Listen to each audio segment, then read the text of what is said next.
ઓમ Narayan. Good morning. કેમ છો બધા? મજામાં? અત્યારે 5:30 થયા છે. હું અને કાકી બંને દર્શન કરવા માટે આવ્યા હતા.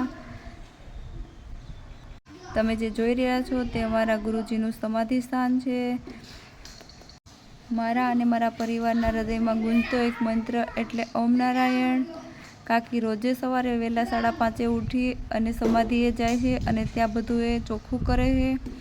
ત્યાં પડેલો કચરો અને બધું સાફ સફાઈ કરે છે. અત્યારે વરસાદનું વાતાવરણ છે તો તમે જોઈ શકો છો કે સમાધિ પર પાણી ભરેલું છે. કાકી ત્યાં બધે પોતું મારીને મસ્ત ક્લીન કરી દે છે.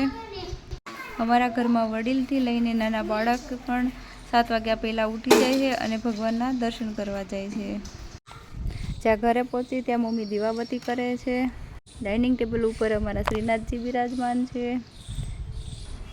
મમ્મી સવારમાં મસ્ત આરતી ગાઈને દીવાબત્તી એમના પૂર્ણ કરે છે.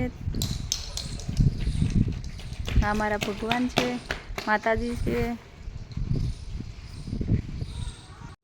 જ્યારે અમારા ગુરુજી હતા ત્યારે સવારમાં અમારા ઘરની જ પહેલાં ચા પીતા હતા, એટલે એવરીડે અમે પહેલાં ભગવાનને ચા ધરાવીએ છીએ. મમ્મી પાઠ કરવા બેસી ગયા છે. તેમજ બા પણ અત્યારે પૂજા પાઠ જ કરી રહ્યા છે.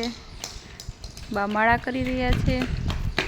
રીવાનને સ્કૂલે જવાનું છે તો હું એને અત્યારે રેડી કરી રહી છું. રીવને સ્કૂલે જવું બહુ જ ગમે છે. હજુ એના સોક્સ ને એવું બધું પહેરવાનું બાકી છે તો હું એને પહેરાવી રહી છું. ત્યાં જ અમારા આશ્રમ પર કામ કરતા બેનનો ફોન આવે છે કે આજે હું થોડી લેટ આવીશ. બા પણ સવારમાં તૈયાર થઈને બેસી ગયા છે.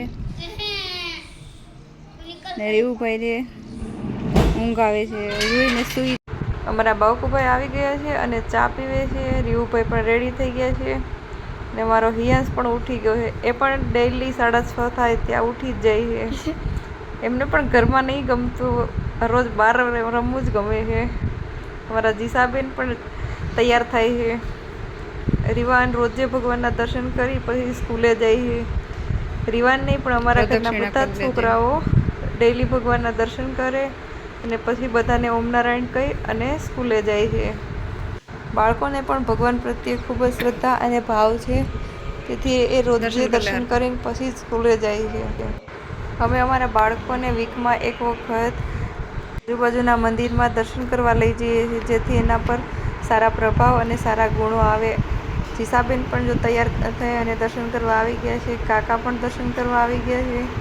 જીસા માતાજીના દર્શન કરે છે. પછી અમારા કાનાના દર્શન કરે છે. રીવાન અને જીસાનું સ્કૂલ વેન આવી ગયું છે અને એ લોકો સ્કૂલે જવા માટે તૈયાર થઈ ગયા છે. એ વાનમાં બેસે છે અને કાકા એમને વ્યવસ્થિત રીતે બેસાડે છે. પછી હું જાઉં છું અમારી ગૌશાળામાં.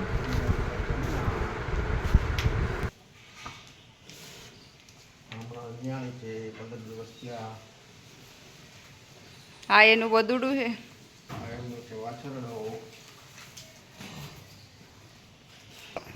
આ જમનાની વાછડી છે. તમારી ખાણેલી ભેંસ એ બી હમણાં દિવાળી પર ન્યાવાની છે.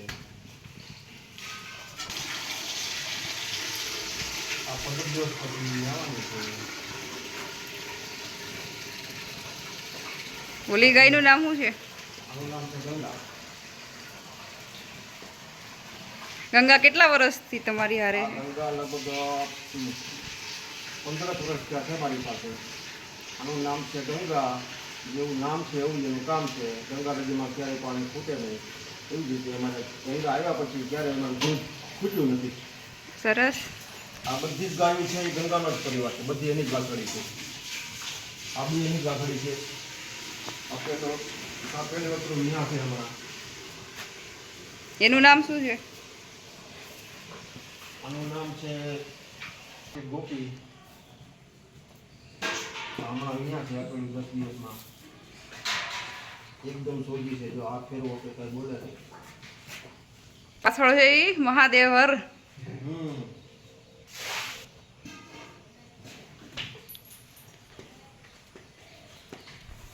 આ છે અમારા ગોવિંદભાઈ, જે ગાયો અને ભેંસોને પાણી પાય છે અને નીણ નાખે છે.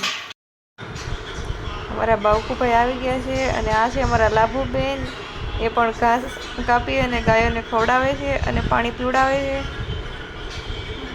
બાબુભાઈ ગંગાને ધોવા માટે બેસે છે. કાકા એના માટે ખાંડ લઈને જાય છે. લાભુબેન અને ગોવિંદભાઈને અમે ખાંડ અને ઘાસ ખવડાવવા માટે રાખેલા છે.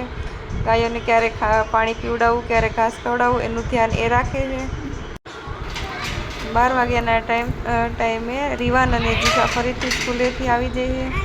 કાકા એને સ્કૂલેથી પાછા લઈને આવે છે. જીસા પણ મસ્તી કરે છે અને હિયાંશને રીવાન એનું આઈ કાર્ડ પહેરાવે છે.